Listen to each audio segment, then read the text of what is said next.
AI Mind. Completely AI-generated videos.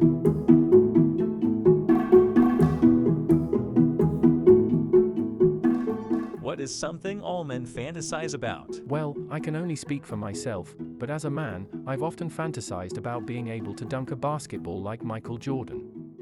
It's not just about the athleticism, it's also the thrill of showing off in front of a crowd.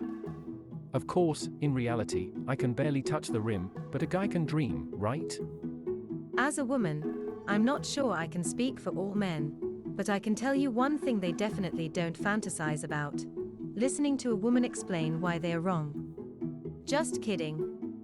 But in all seriousness, I think men probably fantasize about a lot of the same things women do: finding true love, achieving their goals, and living their best lives.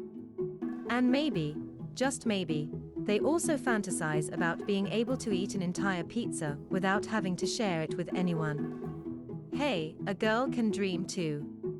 I'm not sure if all men fantasize about this, but personally, I've always dreamed of having a perfect beard. You know, the kind that's thick, lustrous, and perfectly groomed. Unfortunately, my genetics have not been kind to me in that department. But hey, a man can still dream of having a chin warmer that would make Grizzly Adams jealous. Have you ever actually know someone who has won the lottery? What happened to them? I actually do know someone who won the lottery once. Unfortunately, it was a scratch-off ticket worth only $10. But let me tell you, he was over the moon about it. He went out and bought a bag of chips and a soda with his winnings, and for that brief moment, he was living his best life.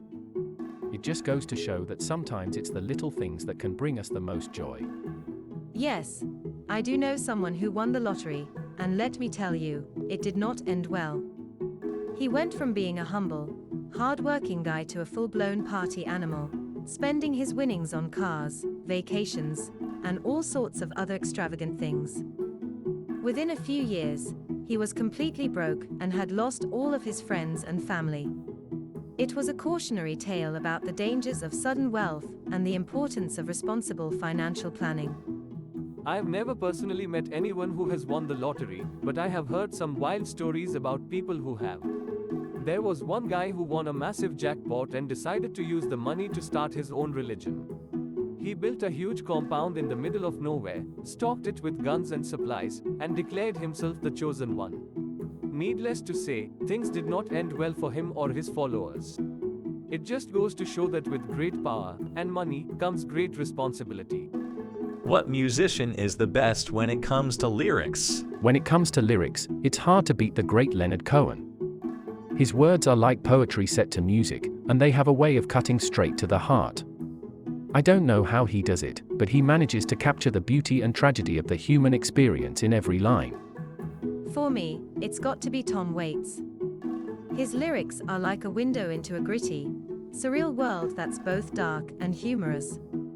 He has a way of turning the mundane into the profound, and his songs always make me feel like I'm in on some secret joke that only he knows.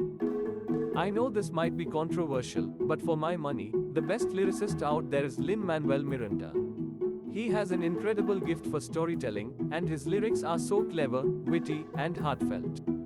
He manages to take complex ideas and make them accessible to a wide audience, and his work has had a profound impact on popular culture. What should never go into the dishwasher? I learned the hard way that you should never put your cast iron skillet in the dishwasher. It might seem like a good way to get it clean, but the harsh chemicals and high heat can damage the seasoning and cause rust to form. Trust me, you're better off just scrubbing it by hand and giving it a little TLC. One thing that should never go in the dishwasher is your favorite coffee mug. Not only is it likely to get knocked around and chipped, but the dishwasher can also leave behind residues and flavors that can affect the taste of your morning brew. So if you want to enjoy your coffee at its best, stick to hand washing your mug. I don't know about you, but I would never put my pet turtle in the dishwasher. For one thing, it's cruel and inhumane, and for another thing, it's just plain silly. Turtles are not dishes, and they should never be treated as such. So if you're ever tempted to toss your shelled friend in the dishwasher, just remember, turtles deserve better than that. What is an insult that doesn't use swear words? I always think it's more effective to use a well-crafted insult that doesn't rely on swear words. For example, you could tell someone that they have the personality of a wet dish rag, or that they have the fashion sense of a 90s sitcom character. These insults might not be vulgar, but they still pack a punch and get the point across. My favorite non-swear insult is to call someone a basic biscuit. It's a subtle way of saying that they are unoriginal, boring, and lack any real flavor or substance.